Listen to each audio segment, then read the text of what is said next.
Item ಯಾವುದೇ ಇರಲಿ try ಮಾಡಿ ಆಚಿ ಚಿಕನ್ ಮಸಾಲಾ. ಆಚಿ ಚಿಕನ್ ಮಸಾಲಾ. ನಟ ದರ್ಶನ್ ಪರಪ್ಪನ ಅಗ್ರಹಾರ ಸೇರ್ಕೊಂಡು ಅದೆಷ್ಟು ದಿನ ಆಯ್ತೋ ಕೌಂಟ್ ಮಾಡಬೇಕು. ಈಗ ಇವತ್ತು ಅವರ ಚಿತ್ತ ಇರೋದು ಸುಪ್ರೀಂ ಕೋರ್ಟ್ ಕಡೆಗೆ. ಅಟ್ಲೀಸ್ಟ್ ಇವತ್ತಾದ್ರೂ ಜಾಮೀನು ಸಿಗುತ್ತಾ, ಏನಾಗಬಹುದು ನನ್ನ ಭವಿಷ್ಯ ಅಂತ ಆತಂಕದಲ್ಲಿದ್ದಾರಂತೆ. ಚಿತ್ರದುರ್ಗದ ರೇಣುಕಾಸ್ವಾಮಿ ಕೊಲೆ ಪ್ರಕರಣಕ್ಕೆ ಸಂಬಂಧಪಟ್ಟಂತೆ ಕೊಲೆ ಆರೋಪಿ ದರ್ಶನ್ಗೆ ಇವತ್ತು ಬಿಗ್ ಡೇ. ಕಾರಣ ಸುಪ್ರೀಂ ಕೋರ್ಟ್ ಮೊರೆ ಹೋಗಿದ್ದಾರೆ ಜಾಮೀನು ಕೋರಿ. ಸುಪ್ರೀಂ ಕೋರ್ಟ್ ನಲ್ಲಿ ಇವತ್ತು ದರ್ಶನ್ಗೆ ಸಿಗುತ್ತಾ ಬೇಲ್, ಅವರ ಭವಿಷ್ಯ ನಿರ್ಧಾರ ಆಗುತ್ತೆ ಅನ್ನೋ ಕಾರಣಕ್ಕೇನೆ ರಾತ್ರಿ ಇಡೀ ನಿದ್ದೆ ಇಲ್ವಂತೆ.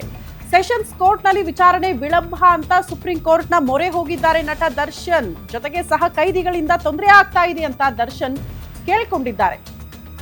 ದರ್ಶನ್ ಆರೋಪ ಸಂಬಂಧ ಸುಪ್ರೀಂಗೆ ಪೊಲೀಸರಿಂದ ವರದಿ ಸಲ್ಲಿಕೆ ಆಗುತ್ತೆ. ಇದು ಆಕ್ಷೇಪಣೆ ಜೊತೆಗೆ ವಿಚಾರಣೆಗೆ ವಿಳಂಬ ಕಾರಣಗಳ ಬಗ್ಗೆ ಕೂಡ ವರದಿಯನ್ನ ಸಲ್ಲಿಕೆ ಮಾಡಿದ್ದಾರೆ ಪೊಲೀಸರು. ವರದಿ ಮೇಲೆ ಇವತ್ತು ಸುಪ್ರೀಂ ಕೋರ್ಟ್ ನಲ್ಲಿ ವಿಚಾರಣೆ ನಡೆಯಲಿದೆ ಅನ್ನೋದ್ರ ಬಗ್ಗೆ ಡೀಟೇಲ್ ಸಿಗ್ತಾ ಇದೆ. ದರ್ಶನ್ ಪರ ಹಿರಿಯ ವಕೀಲ ಮುಕುಲ್ ರೋಹಟಗಿ ಅವರು ವಾದ ಮಂಡನೆ ಮಾಡಲಿದ್ದಾರೆ. ಮಧ್ಯಂತರ ಜಾಮೀನು ನಿರೀಕ್ಷೆಯಲ್ಲಿ ದರ್ಶನ್ ಅವರು ಕಾದು ಕುಳಿತಿದ್ದಾರೆ. ಅಟ್ಲೀಸ್ಟ್ ಮಧ್ಯಂತರ ಜಾಮೀನು ಸಿಗುತ್ತಾ ಅಂತ ಟೆನ್ಷನ್ ನಲ್ಲೇ ಸರಿಯಾಗಿ ನಿದ್ದೆ ಮಾಡಿಲ್ವಂತೆ ರಾತ್ರಿ ಇಡೀ ದರ್ಶನ್.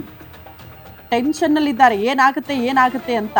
ಸೆಷನ್ಸ್ ಕೋರ್ಟ್ ಅಲ್ಲಿ ವಿಳಂಬ ಆಗ್ತಾ ಇದೆ ಟ್ರಯಲ್, ಅದಾದ ಬಳಿಕ ಜಾಮೀನು ಯಾವಾಗೋ ಅಂತ ಸುಪ್ರೀಂ ಕೋರ್ಟ್ ಬಾಗಿಲು ತಟ್ಟಿದ್ದಾರೆ. ನೇರವಾಗಿ ಜಾಮೀನು ಪಡ್ಕೊಳ್ಬೇಕು ಅಂತ ಬೇರೆ ಬೇರೆ ಕಾರಣಗಳನ್ನು ಕೊಟ್ಟಿದ್ದಾರೆ. ಹೆಲ್ತ್ ಇಶ್ಯೂ ಇರಬಹುದು, ಸಹ ಕೈದಿಗಳಿಂದ ತೊಂದರೆ ಆಗ್ತಾ ಇರಬಹುದು, ಇಲ್ಲಿ ವಿಳಂಬ ಆಗ್ತಾ ಇದೆ, ಆದಷ್ಟು ಬೇಗ ಮಧ್ಯಂತರ ಜಾಮೀನು ಕೋರಿ ಒಂದು ಅರ್ಜಿ ಸಲ್ಲಿಕೆ ಆಗಿರೋದ್ರಿಂದ ಮುಕುಲ್ ರೋಹಟಗಿ ಅವರು ಹಿರಿಯ ವಕೀಲರು ಇವ್ರ ಪರವಾಗಿ ವಾದ ಮಂಡನೆ ಮಾಡ್ತಿದ್ದಾರೆ. ಹಾಗಾಗಿ ಈಗ ಯಾವುದೇ ಕಾರಣಕ್ಕೂ ಇವರಿಗೆ ಜಾಮೀನು ಸಿಗಬಾರ್ದು ಅನ್ನೋ ಕಾರಣಕ್ಕೆ ಅಗೇನ್ ಪೊಲೀಸರು ಕೂಡ ಒಂದು ಕ್ಲಾರಿಟಿ ಕೊಡ್ತಾರೆ, ಆಕ್ಷೇಪಣೆ ಸಲ್ಲಿಕೆ ಮಾಡ್ತಾರೆ. ಸೊ ಆ ಪ್ರೋಸೆಸ್ ಇವತ್ತು ಆಗುತ್ತೆ ಕೋರ್ಟ್ ನಲ್ಲಿ ಅನ್ನೋದ್ರ ಬಗ್ಗೆ ಡೀಟೇಲ್ ಸಿಗ್ತಾ ಇದೆ.